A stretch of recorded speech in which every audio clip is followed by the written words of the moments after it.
In the last video, I completed the president rule and financial emergency in India. And with that, हमने तीनों type की emergencies पढ़ ली थी, जो थी national emergency, president rule and financial emergency. तो अब तक हम प्रेसिडेंट, वाइस प्रेसिडेंट, गवर्नर और इमरजेंसीज देख चुके हैं. तो अभी हम एग्जीक्यूटिव वाला ही पार्ट कर रहे हैं. ठीक है, एग्जीक्यूटिव करने के बाद हम पार्लियामेंट पे आएंगे. बट एग्जीक्यूटिव में अभी प्राइम मिनिस्टर आज हम करने वाले हैं, फिर काउंसिल ऑफ मिनिस्टर्स करेंगे, सेंटर के भी और स्टेट के भी, और उसके बाद फिर हम चीफ मिनिस्टर करके पार्लियामेंट पे आएंगे. So in this video I am going to talk about the prime minister of India. ये वीडियो बाकी वीडियो के कंपैरेटिवली छोटी होने वाली है, क्योंकि इसमें ज्यादा इतना कुछ याद करने का है नहीं. जो मेन समझने की बात थी वो हम ऑलरेडी देख चुके हैं बाकी सारी वीडियोस में. तो सबसे पहले मैं आपको यही बताना चाहूंगा कि इंडिया में पार्लियामेंट्री फॉर्म ऑफ गवर्नमेंट है. ये मैं आपको ऑलरेडी बता चुका हूं. डेमोक्रेसी में मेनली दो टाइप की गवर्नमेंट होती है. एक पार्लियामेंट्री जो इंडिया में है, और एक होता है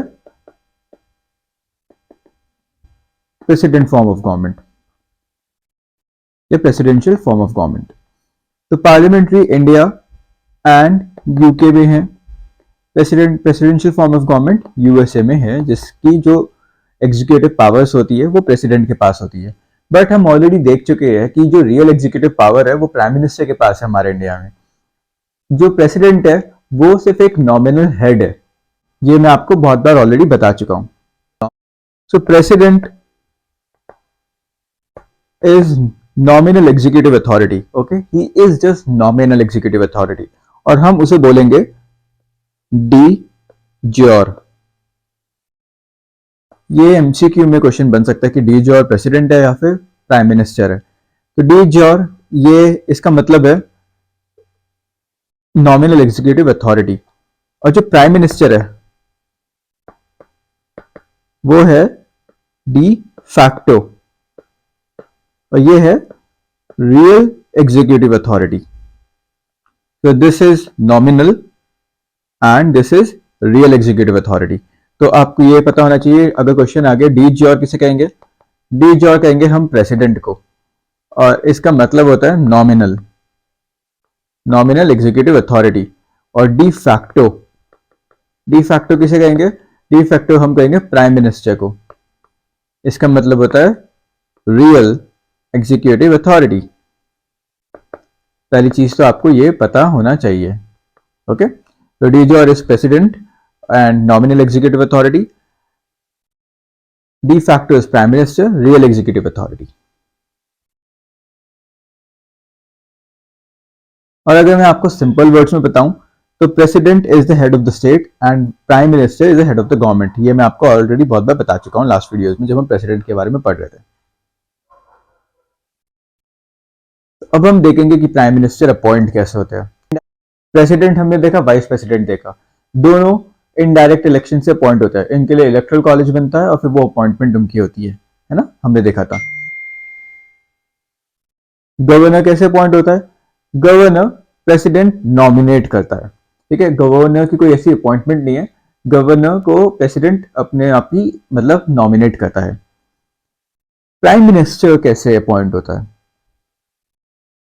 तो ऐसा कुछ कॉन्स्टिट्यूशन में मेंशन नहीं है कि प्राइम मिनिस्टर का एक प्रोटोकॉल हो कि प्राइम मिनिस्टर ऐसे अपॉइंट होता है. तो हमें यह पता है कि प्राइम मिनिस्टर प्रेसिडेंट अपॉइंट करता है. ठीक है, सिंपल. बट क्या प्रेसिडेंट किसी को भी प्राइम मिनिस्टर बना सकता है? नहीं. पार्लियामेंट्री सिस्टम के कन्वेंशन होते हैं. ये कन्वेंशन हमने यूके से लिया है, ब्रिटेन से, क्योंकि वहां पे पार्लियामेंट्री फॉर्म ऑफ गवर्नमेंट है. तो ये कन्वेंशन है, और इस कन्वेंशन के अकॉर्डिंगली जो भी लीडर ऑफ मेजॉरिटी होगी लोकसभा में, मतलब किसी भी मेजॉरिटी पार्टी में जो भी लीडर होगा वो ही प्राइम मिनिस्टर होगा. For example BJP and Congress में से बीजेपी मेजॉरिटी बनाती है अपनी लोकसभा में, तो बीजेपी का जो लीडर होगा वो होगा प्राइम मिनिस्टर. तो नरेंद्र मोदी बीजेपी के लीडर है, मतलब ये बीजेपी ही डिसाइड करती है कि कौन लीडर बनेगा, और जो लीडर बनेगा वही प्राइम मिनिस्टर बनेगा.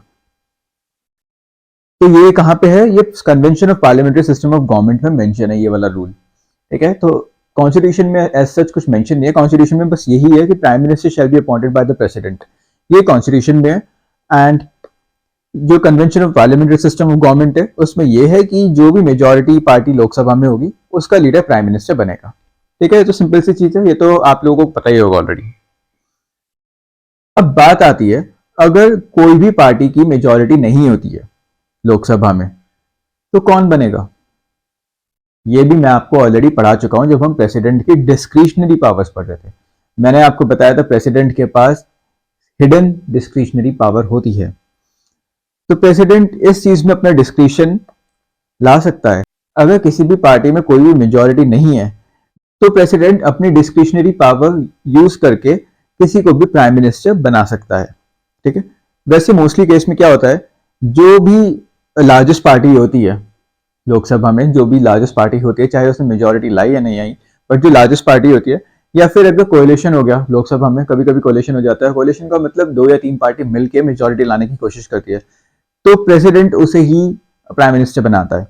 बट प्रेसिडेंट के पास डिस्क्रिशनरी पावर है, या तो वो कोalition वाली को प्राइम मिनिस्टर बना सकता है, जैसे अगर 3-4 पार्टी मिलकर अपना एक कैंडिडेट खड़ा कर दे और कह दे कि हम इसे प्राइम मिनिस्टर बनाना चाहते हैं, तो प्रेसिडेंट या तो उसे प्राइम मिनिस्टर बना सकता है, या फिर प्रेसिडेंट जो लार्जेस्ट पार्टी होगी लोकसभा में उसे भी प्राइम मिनिस्टर बना सकता है। ठीक है, तो ये प्रेसिडेंट की डिस्क्रिशनरी पावर है। जिसे भी प्राइम मिनिस्टर बनाएगा प्रेसिडेंट, मतलब प्रेसिडेंट ने किसी को भी चूज करा, उसे 1 महीने के अंदर लोकसभा में अपना वोट ऑफ कॉन्फिडेंस अप्रूव करवाना पड़ेगा। मैंने आपको बताया नो कॉन्फिडेंस मोशन क्या होता है। अगर कोई भी गवर्नमेंट के अगेंस्ट किसी एमपी को प्रॉब्लम होती है, तो नो कॉन्फिडेंस मोशन इनिशिएट कर सकता है। हम देखेंगे जब हम पार्लियामेंट के बारे में पढ़ेंगे, तब अच्छे से देखेंगे। तो मैं बस आपको बेसिक बताना चाह रहा हूँ ताकि आपको समझ में आ जाए। अब मान लीजिए किसी को गवर्नमेंट से प्रॉब्लम है और कोई भी MP no confidence motion pass करता है और वो अप्रूव हो जाता है, तो गवर्नमेंट को रिजाइन करना पड़ता है या फिर प्रेसिडेंट उसे हटा सकता है। ठीक है, ऐसा होता है, प्राइम मिनिस्टर और काउंसिल ऑफ मिनिस्टर को रिजाइन करना पड़ता है। तो जब प्रेसिडेंट अपनी डिस्क्रिशनरी पावर से किसी भी प्रेसिडेंट प्राइम मिनिस्टर को चूज करेगा, उस प्राइम मिनिस्टर को 1 महीने के अंदर यही no confidence motion, vote of confidence motion approve करवाना पड़ेगा। मतलब उसके अगेंस्ट भी नो कॉन्फिडेंस मोशन पास होगा, और अगर सब अप्रूव कर देते हैं 1 महीने के अंदर, तो वो प्राइम मिनिस्टर बन जाएगा। और अगर नहीं करेंगे तो फिर से प्राइम मिनिस्टर के लिए फिर से कुछ इलेक्शन होगा, फिर देखा जाएगा, जो भी पार्टी देखेगी। तो ठीक है, समझ में आ गया कि अगर किसी भी पार्टी में मेजॉरिटी नहीं है, तो प्रेसिडेंट अपनी डिस्क्रिशनरी पावर यूज करेगा प्राइम मिनिस्टर की सिलेक्शन के लिए।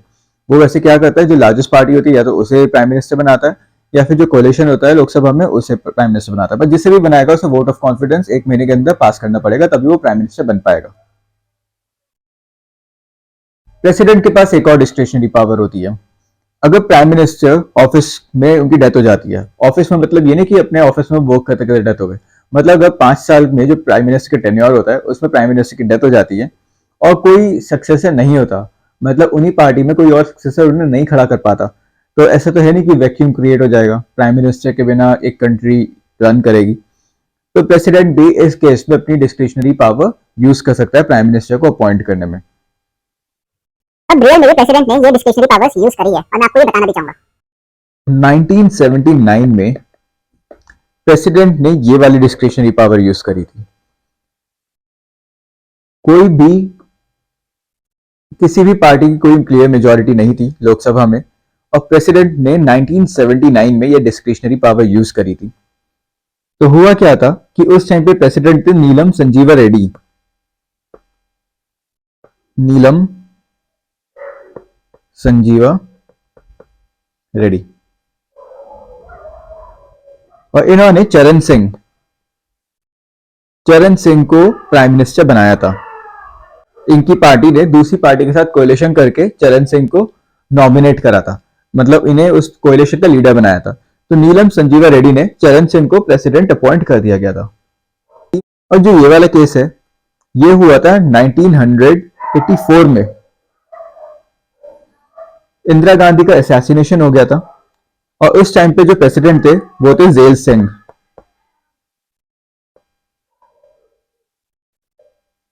इन जेल सिंह ने राजीव गांधी को प्राइम मिनिस्टर बनाया था, और जितने भी प्रेसिडेंट थे वो उन सबको इग्नोर करा था। मतलब जितने भी ये था कि लार्जेस्ट पार्टी को कोalition, मतलब लार्जेस्ट पार्टी के लीडर को प्राइम मिनिस्टर बनाओ या फिर कोalition को प्राइम मिनिस्टर बनाओ, उन्होंने ये सारे प्रेसिडेंट को इग्नोर करके इंदिरा गांधी के बेटे राजीव गांधी को प्राइम मिनिस्टर बनाया था। तो ये वाली डिस्क्रिशनरी पावर प्रेसिडेंट ने 1984 में करी थी। जेल सिंह उनका नाम था, यहाँ पे राजीव गांधी प्राइम मिनिस्टर बने थे। और ये वाली पावर जब कोई भी मेजॉरिटी नहीं थी, ये नीलम संजीवा रेड्डी ने करी थी। और चरण सिंह को प्राइम मिनिस्टर बनाया था 1979 में। ये बस मैं आपको जनरल नॉलेज के लिए बता रहा हूँ कि आपको पता होना चाहिए कि आपकी इंडियन पॉलिटिक हिस्ट्री में क्या क्या हुआ है। ये सारे फैक्ट्स आपको मेंस में लिखने में कुछ हेल्प करेंगे। अब एक और चीज मैं आपको बताना चाहता हूँ, ऐसा हो सकता है कि कोई भी प्राइम मिनिस्टर बने और वो किसी भी हाउस का मेंबर ना हो, ऐसा हो सकता है, बट उसे पार्लियामेंट का मेंबर 6 महीने के अंदर बनना पड़ेगा। मतलब अगर कोई पार्टी है और उसने किसी ऐसे इंसान को नॉमिनेट करा प्राइम मिनिस्टर के लिए, मतलब अपने हाउस का लीडर बनाया, अपने पार्टी का लीडर बनाया, जो ना तो लोकसभा का मेंबर है और ना तो वो राज्यसभा का मेंबर है, तो ऐसे पार्टी में कैसे आ गया? ऐसे भी आ सकता है वो पार्टी में, मतलब कोई वर्कर हो या फिर कहीं और एमएलए हो, किसी को भी नॉमिनेट कर सकता है, तो पार्टी ने नॉमिनेट कर दिया और वो किसी भी हाउस का मेंबर नहीं है पार्लियामेंट में, ना लोकसभा का मेंबर है ना वो राज्यसभा का मेंबर है। तो ऐसे इंसान भी प्राइम मिनिस्टर बन सकता है। अगर वो मेजोरिटी जीत जाती है पार्टी तो प्राइम मिनिस्टर बन सकता है, बट शर्त ये है कि उस इंसान को 6 महीने के अंदर पार्लियामेंट में किसी भी हाउस में या तो राज्यसभा या फिर लोकसभा में मेंबर बनना पड़ेगा। अब लोकसभा में तो बनेगा नहीं क्योंकि लोकसभा में सारे इलेक्टेड होते हैं, है ना, सारे इलेक्टेड मेंबर होते हैं लोकसभा में, तो वो राज्यसभा में ही बने पाएगा। राज्यसभा में इनडायरेक्ट इलेक्शन होता है, तो इनडायरेक्ट इलेक्शन के थ्रू 6 महीने के अंदर वो आदमी या वो इंसान जो प्राइम मिनिस्टर बना है वो राज्यसभा का मेंबर बन सकता है और अपना प्राइम मिनिस्टर की सीट सिक्योर कर सकता है। So the person who is not a member of parliament appointed as a prime minister, he should become a member of parliament within 6 months. ठीक है। और हाँ, प्राइम मिनिस्टर सिर्फ जरूरी नहीं है कि लोकसभा का ही मेंबर होना चाहिए, प्राइम मिनिस्टर राज्यसभा का भी मेंबर हो सकता है। ठीक है, तो प्राइम मिनिस्टर किसी भी हाउस का मेंबर हो सकता है। इंडिया में प्राइम मिनिस्टर किसी भी हाउस का मेंबर हो सकता है और यूएसए में प्राइम मिनिस्टर सिर्फ लोअर हाउस का मेंबर हो सकता है, तो ये डिफरेंस है। तो एक बार मैं फिर से बताता हूँ, प्रेसिडेंट प्राइम मिनिस्टर को अपॉइंट करता है और ये लिखा है कॉन्स्टिट्यूशन में। पार्लियामेंट्री सिस्टम ऑफ गवर्नमेंट में लिखा है कि जो भी मेजोरिटी पार्टी का लीडर होगा वो प्राइम मिनिस्टर बनेगा।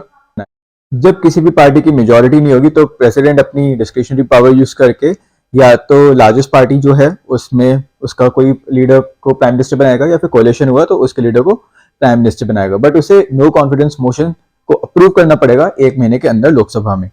अगर प्राइम मिनिस्टर की एकदम डेथ हो जाती है तो और कोई ऑब्वियस सक्सेसर नहीं होता तो प्रेसिडेंट भी अपनी डिस्क्रिशनरी पावर उस केस में यूज कर सकता है। पहली वाली डिस्क्रिशनरी पावर प्रेसिडेंट ने यूज करी थी 1979 में, जब नीलम संजीवा रेड्डी प्रेसिडेंट थी और चरण सिंह को उन्होंने अपॉइंट करा था जो कोलिशन पार्टी के लीडर थे। और सेकंड वाले केस में इंदिरा गांधी का असैसिनेशन हो जाता है 1984 में और प्रेसिडेंट ने अपनी डिस्क्रिशनरी पावर यूज करके राजीव गांधी को प्राइम मिनिस्टर बनाया था। अगर कोई पर्सन किसी भी हाउस का मेंबर नहीं है, मतलब वो लोकसभा का भी मेंबर नहीं है और राज्यसभा का भी मेंबर नहीं है, तो उसे 6 महीने के अंदर किसी हाउस का मेंबर बनना पड़ेगा। मोस्ट प्रोबेबली वो राज्यसभा का मेंबर बन सकता है। और प्राइम मिनिस्टर इंडिया में किसी भी हाउस के मेंबर हो सकता है, बट यूएसए में प्राइम मिनिस्टर सिर्फ लोअर हाउस का हो सकता है। ठीक है, ये आपको याद होना चाहिए। अब हम बात करेंगे ओथ, टर्म एंड सैलरी। ये तो बहुत सिंपल है, इसके ऊपर का कोई क्वेश्चन बनता भी नहीं है, बट बुक में है तो इसलिए मैंने इंक्लूड कर दिया। प्रेसिडेंट के सामने ओथ लेता है क्योंकि प्रेसिडेंट ये अपॉइंट करेगा तो ओथ भी प्रेसिडेंट के सामने लेगा। सिंपल, ठीक है, इसमें याद करने का कुछ नहीं है। प्राइम मिनिस्टर स्वेयर करता है कि वो कुछ भी कम्युनिकेट नहीं करेगा या फिर रिवील नहीं करेगा कोई भी मैटर जो उसकी कंसिडरेशन में आया है। मतलब अगर वो प्राइम मिनिस्टर है और उसकी प्राइम मिनिस्टर वाली ड्यूटी में कोई भी मैटर आ जाता है जो नेशनल इंपॉर्टेंस का होता है तो वो किसी से भी उसे कम्युनिकेट नहीं करेगा। प्राइम मिनिस्टर की टर्म फिक्स नहीं है, जैसे प्रेसिडेंट की 5 साल है और वाइस प्रेसिडेंट की भी 5 साल है, तो ऐसे प्राइम मिनिस्टर की टर्म फिक्स नहीं है। Prime minister pleasure of president पे डिपेंड करता है। जो प्राइम मिनिस्टर का ऑफिस है वो प्लेजर ऑफ प्रेसिडेंट का है, मतलब इसका मतलब है प्लेजर ऑफ द प्रेसिडेंट का मतलब प्रेसिडेंट उसे हटा सकता है, बट ऐसा नहीं है कि प्रेसिडेंट प्राइम मिनिस्टर को कभी भी हटा दे जब उसका मन करे। प्राइम मिनिस्टर ऑफिस से तभी हट सकता है जब नो कॉन्फिडेंस मोशन लोकसभा में पास होगा, तब प्राइम मिनिस्टर या तो रिजाइन करेगा, और अगर प्राइम मिनिस्टर रिजाइन नहीं करता तब प्रेसिडेंट प्राइम मिनिस्टर को हटा सकता है ऑफिस से। तो इसका मतलब है प्लेजर ऑफ द प्रेसिडेंट। जो प्राइम मिनिस्टर की सैलरी है या फिर अलाउंसेस है वो parliament time to time depend करता है। और उसे जो सैलरी अलाउंसेस मिलती है वो वैसी ही मिलती है जैसे एक मेंबर ऑफ पार्लियामेंट को मिलती है। मेंबर ऑफ पार्लियामेंट को क्या मिलता है हम पार्लियामेंट जब पढ़ेंगे तब देखेंगे कि वैसे भी ये एग्जाम पॉइंट ऑफ व्यू से बिल्कुल इंपॉर्टेंट नहीं है। और उसके अलावा उसे समचोरी अलाउंस मिलता है, मतलब थोड़ा एक्स्ट्रा अलाउंस होता है ये, क्योंकि मेंबर ऑफ पार्लियामेंट तो है ही है बट साथ में प्राइम मिनिस्टर भी है, तो ये थोड़ा समचोरी अलाउंस मतलब एडिशनल अलाउंस। और free accommodation, travelling allowance, medical facilities etcetera. तो इसमें बस आपको ये याद रखना है कि प्रेसिडेंट के सामने ओथ होती है और जो इनका टर्म होता है फिक्स नहीं होता, ये प्रेसिडेंट के प्लेजर पे अपना ऑफिस होल्ड करता है। मतलब प्रेसिडेंट इन्हें हटा सकता है बट प्रेसिडेंट अपने आप अपनी मर्जी से नहीं हटा सकता। प्रेसिडेंट तभी हटाएगा जब इनके against no confidence motion Lok Sabha में पास हो जाएगा। अब हम देखेंगे powers and functions of the prime minister. हमने सारी पावर्स को 3 हेडिंग्स में डिवाइड कर दिया। सबसे पहले हम देखेंगे in relation to council of ministers. ये मैं आपको ऑलरेडी बहुत बार बता चुका हूं जब हम प्रेसिडेंट पढ़ रहे थे। जो काउंसिल ऑफ मिनिस्टर्स है अपॉइंट तो उन्हें प्रेसिडेंट करेंगे, बट प्रेसिडेंट को रिकमेंड कौन करेगा उनका नेम? Prime minister. तो प्रेसिडेंट को प्राइम मिनिस्टर सबके नेम रिकमेंड करेगा और फिर प्रेसिडेंट उन सब लोगों को अपॉइंट करके काउंसिल ऑफ मिनिस्टर्स बनाएगा।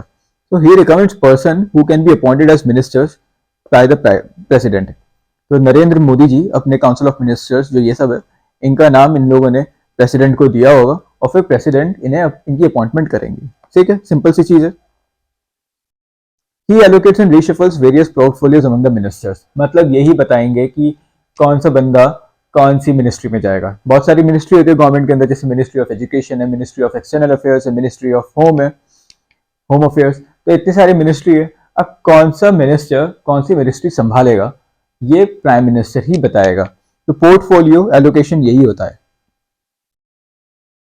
अब प्राइम मिनिस्टर किसी भी मिनिस्टर से बोल सकता है कि तुम रिजाइन करो, अगर उनके थॉट सेम नहीं है, उनकी आइडियोलॉजी सेम नहीं है, तो प्राइम मिनिस्टर किसी भी मिनिस्टर से बोल देगा कि भैया देखो तुम्हें रिजाइन करना पड़ेगा। और अगर वो रिजाइन नहीं करता तो प्राइम मिनिस्टर प्रेसिडेंट से बोलेगा और प्रेसिडेंट उस मिनिस्टर को हटा देगा। तभी बोलते हैं काउंसिल ऑफ मिनिस्टर्स भी प्रेसिडेंट की प्लेजर पे है, क्योंकि प्रेसिडेंट हटा सकता है बट किसकी एडवाइस पे? प्राइम मिनिस्टर की एडवाइस पे। तो he can ask a minister to resign और advise the president to dismiss him. Simple ये भी, तो बहुत सिंपल है, इसमें तो क्वेश्चन भी नहीं बन सकते बट फिर भी मैं आपको बता रहा हूँ। He presides over the meetings of Council of Ministers and influences decision। मतलब जो काउंसिल ऑफ मिनिस्टर्स की मीटिंग होगी उसमें हेड कौन होगा? प्राइम मिनिस्टर होगा, और जो प्राइम मिनिस्टर कहेगा वैसे ही होगा। तो इसमें भी है, प्राइम मिनिस्टर गाइड करेगा तो सब लोग वही करेंगे, जो प्राइम मिनिस्टर डायरेक्ट करेगा फिर ऑर्डर देगा सारे काउंसिल ऑफ मिनिस्टर्स वही करेंगे, और प्राइम मिनिस्टर ही कंट्रोल करेगा सारे काउंसिल ऑफ मिनिस्टर्स को। मतलब कौन सा मिनिस्टर कौन सी मिनिस्ट्री में जाएगा, कहाँ पे वो उसकी एलोकेशन होगी, ये सब प्राइम मिनिस्टर ही डिपेंड बताएगा। और प्रेसिडेंट सारे काउंसिल ऑफ मिनिस्टर्स या पूरी मिनिस्ट्री को भी डिसॉल्व कर सकता है। अगर प्राइम मिनिस्टर ने खुद ही अपने ऑफिस से रिजाइन कर दिया तो वो तो जाएगा ही जाएगा, उसके साथ साथ जितने भी काउंसिल ऑफ मिनिस्टर्स है उन सबको रिजाइन करना पड़ेगा, क्योंकि जितने भी काउंसिल ऑफ मिनिस्टर्स है उन्हें हेड, कंट्रोल, डायरेक्ट या फिर कोऑर्डिनेट करता है प्राइम मिनिस्टर। अब प्राइम मिनिस्टर ही ऑफिस में नहीं होगा तो उन सब काउंसिल ऑफ मिनिस्टर्स को भी रिजाइन करना पड़ेगा। तो ये पूरे काउंसिल ऑफ मिनिस्टर में कोलैप्स ला सकता है, बस अपने इसे ऑफिस से रिजाइन करना पड़ेगा और जितनी भी मिनिस्ट्री है सारी खत्म हो जाएगी। तो ये है प्राइम मिनिस्टर के power and function in relation to council of ministers. अब हम देखेंगे in relation to the president. ये भी हम ऑलरेडी पढ़ चुके हैं जब हम प्रेसिडेंट के बारे में पढ़ रहे थे, इसमें ज़्यादा कुछ नहीं है। इसमें बस मेन इंपॉर्टेंट पॉइंट ये है कि प्राइम मिनिस्टर प्रिंसिपल चैनल है, मतलब एक तरफ है प्रेसिडेंट और दूसरी तरफ है काउंसिल ऑफ मिनिस्टर और बीच में खड़ा है प्राइम मिनिस्टर। तो प्राइम मिनिस्टर की ड्यूटी होती है कि प्रेसिडेंट को वो सारे डिसीजन बताए जो काउंसिल ऑफ मिनिस्टर्स ने लिए। ये प्राइम मिनिस्टर की ड्यूटी होती है। ठीक है। दूसरा, अगर प्रेसिडेंट कुछ पूछता है तो प्राइम मिनिस्टर को उसे बताना पड़ेगा कि हाँ हाँ ऐसा ऐसा हो रहा है। और तीसरा, अगर कोई मिनिस्टर कुछ ऐसा करता है जो उसकी काउंसिल ऑफ मिनिस्टर नहीं बताते, मतलब काउंसिल ऑफ जो पूरी काउंसिल है वो कुछ और बता रही है बट मिनिस्टर की खुद की एक आइडियोलॉजी है और वो कुछ और करना चाह रहा है, तो प्रेसिडेंट प्राइम मिनिस्टर से ये पूछ सकता है कि मिनिस्ट्री ने, मतलब पूरी काउंसिल ने इस बात पे क्या डिसीजन लिया। तो to submit for consideration of council of ministers any matter on which a decision has been taken by a minister but which has not been considered by the council. तो ये सब चीजें प्राइम मिनिस्टर को president को बतानी पड़ती है। तो बस ये पावर है प्राइम मिनिस्टर की प्रेसिडेंट के लिए। और प्रेसिडेंट को ये बताते हैं कि कौन कौन से ऑफिशियल्स का अपॉइंटमेंट होना है, जैसे प्राइम मिनिस्टर ही बताएगा कि अटॉर्नी जनरल ऑफ इंडिया कौन बनेगा, controller and auditor general of India में कौन बनेगा, member and chairman of union public service commission कौन बनेगा, और member and chairman of election commission कौन बनेगा, या फिर फाइनेंस कमीशन का चेयरमैन या फिर मेंबर कौन बनेगा। ये सब प्राइम मिनिस्टर प्रेसिडेंट को बताएंगे और प्रेसिडेंट फिर उसी हिसाब से अपॉइंटमेंट करेंगे। तो ये थी power and functions in relation to the president. अब है in relation to the parliament. मैंने आपको प्रेसिडेंट की पावर में बताया था, लेजिस्लेटिव पावर में, कि प्रेसिडेंट किसी भी हाउस को समन कर सकता है और जॉइंट सिटिंग भी बैठा सकता है और प्रोरोग भी कर सकता है। तो ये कौन एडवाइस करेगा? प्राइम मिनिस्टर, क्योंकि प्रेसिडेंट के पास तो खुद की डिस्क्रिशनरी पावर नहीं है। तो वही सेम चीज यहाँ पे है। He advises the president with regard to summoning and proroguing of the sessions of the parliament. Simple. Prime minister की जो सबसे इंपॉर्टेंट पावर है वो ये है कि वो पूरे लोकसभा को डिसॉल्व कर सकता है। मतलब लोकसभा प्राइम मिनिस्टर को हटा सकता है और प्राइम मिनिस्टर पूरे लोकसभा को हटा सकता है। ये दोनों के बीच में एक म्यूचुअल रिलेशनशिप है। ठीक है, तो प्राइम मिनिस्टर प्रेसिडेंट को रिकमेंड करेगा कि तुम पूरे लोकसभा को डिसॉल्व कर दो, तो प्रेसिडेंट पूरे लोकसभा को डिसॉल्व कर देगा। बट रिकमेंड कौन करेगा? Prime minister. So he can recommend dissolution of the Lok Sabha to president at any time, और तब लोकसभा डिसॉल्व हो जाएगी और फिर से इलेक्शन होंगे। अब आप याद रखिए, लोकसभा परमानेंट हाउस नहीं है। राज्यसभा कभी भी डिसॉल्व नहीं हो सकती। राज्यसभा में जो आ गया वो आ गया, बट राज्यसभा कभी भी डिसॉल्व नहीं होती। लोकसभा डिसॉल्व होती है और लोकसभा का टर्म भी 5 साल का होता है ना, पर राज्यसभा का ऐसा नहीं है। राज्यसभा कंटिन्यूस हाउस है और लोकसभा या राज्यसभा का जिसी का भी मेंबर है प्राइम मिनिस्टर, तो गवर्नमेंट की जो भी पॉलिसीज है वो उस हाउस में बताएगा।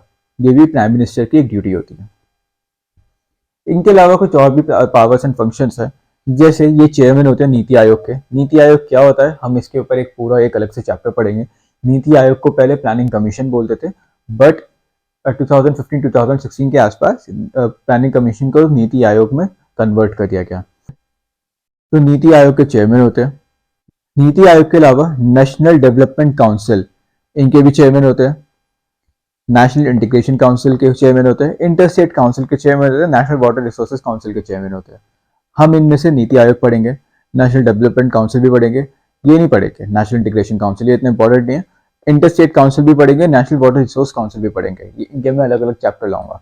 तो 5 काउंसिल्स है, इनके आप नाम याद कर लीजिएगा। NITI Aayog, national development council, national integration council, inter state council and national water resource council. इन सारे काउंसिल के चेयरमैन होते हैं हमारे प्राइम मिनिस्टर। जो फॉरेन पॉलिसी होती है, मतलब कौन सी कंट्री के साथ बायलैटरल रिलेशनशिप बनाना है, कौन से कंट्री के साथ एग्रीमेंट साइन करना है, ये सारा जो भी फॉरेन पॉलिसी है वो हमारे प्राइम मिनिस्टर ही बताते हैं। यूनियन गवर्नमेंट के ये चीफ स्पोक पर्सन होते हैं, और अगर कोई क्राइसिस आती है तो उसमें जो मैनेजर होते हैं या जो भी सब कुछ संभालते हैं पॉलिटिकल लेवल पे इमरजेंसी के थ्रू, वो प्राइम मिनिस्टर ही होते हैं। तो प्राइम मिनिस्टर के पास बहुत सारी पावर्स होती है। प्राइम मिनिस्टर ही डी फैक्टो अथॉरिटी है। De facto is a real authority, real executive authority. तो जितनी भी पावर है इंडिया में वो सारी प्राइम मिनिस्टर के पास है। तो ये था पूरा प्राइम मिनिस्टर के बारे में। ज़्यादा लंबा चैप्टर नहीं था। हमने अपॉइंटमेंट देखी, अपॉइंटमेंट के बाद फिर हमने ओथ, टर्म एंड सैलरी देखी, फिर हमने उनके पावर एंड फंक्शंस देखे। पावर एंड फंक्शंस में हमने काउंसिल ऑफ मिनिस्टर्स के रिलेशन में पावर देखे, प्रेसिडेंट के रिलेशन में पावर देखे, और हमने पार्लियामेंट के रिलेशन में पावर देखे। उसके अलावा हमने उनके कुछ अदर पावर्स एंड फंक्शंस भी देखे, जैसे नीति आयोग के चेयरमैन होते हैं, और उसके अलावा बाकी 4 अलग अलग काउंसिल के चेयरमैन होते हैं। फॉरेन पॉलिसी को शेप करते हैं यूनियन गवर्नमेंट के स्पोक पर्सन होते हैं। अगर कोई इमरजेंसी होती है, फिर कोई क्राइसिस होती है, तो उसमें ये मैनेजर इन चीफ होते हैं पॉलिटिकल लेवल पे। इसी के साथ हमारा प्राइम मिनिस्टर खत्म हो गया। अब नेक्स्ट वीडियो में मैं बात करूंगा सेंट्रल काउंसिल ऑफ मिनिस्टर्स के बारे में, क्योंकि हम प्राइम मिनिस्टर के साथ साथ काउंसिल ऑफ मिनिस्टर का नाम आता है, तो अब हमें काउंसिल ऑफ मिनिस्टर्स के बारे में भी पढ़ना इंपॉर्टेंट बन जाता है।